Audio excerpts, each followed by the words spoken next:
I've been working in music, I've been playing since I was a kid. But in the industry itself, the first record I ever played on that was a major record was Lauryn Hill's album, The Miseducation of Lauryn Hill, back in 1998. I was still in college at University of Pennsylvania. I had a friend who was a friend of Lauren's, and she introduced me to her. This was after the success of The Score by the Fugees. And so Lauren was a big star, and everyone was anticipating her solo album. And I went to the studio with them one day and just hung out, and she heard me sing. I played a couple songs for her, and she thought I sounded good and wanted me to play piano on the track she was working on. So I did it. I played on it, and she liked what I did, and she kept it on the album. The song was called Everything Is Everything, which was a pretty big hit back in '98, '99. And I was just really proud to be a part of such an important album. And that was my first entry into the big time, the big leagues of the music business. But it was just a session. I just played the piano, and that was that. As I progressed as a writer and as a singer, I worked with different producers, some in Philly, some in New York, and I put a couple different variations of my band together, and I just kept trying to get a record deal. I would play at local clubs in New York and Philadelphia, sometimes Atlanta, sometimes DC, just trying to get some buzz and building an audience. And it kept building and building.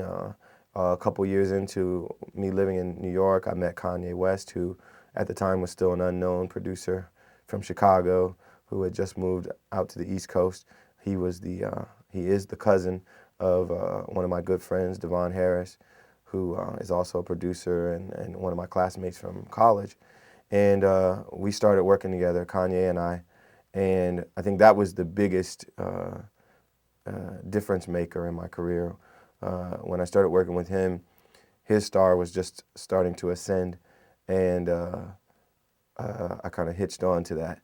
And his ascension really helped me get noticed by the right people, and we made some really cool music together, him and I, on his project, and also on my own project and other people's projects like Slum Village, Alicia Keys, Jay-Z.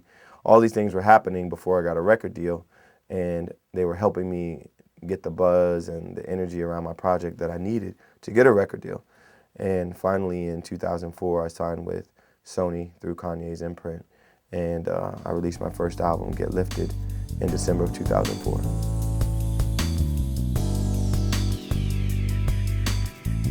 It really hasn't changed a lot. We were never close friends.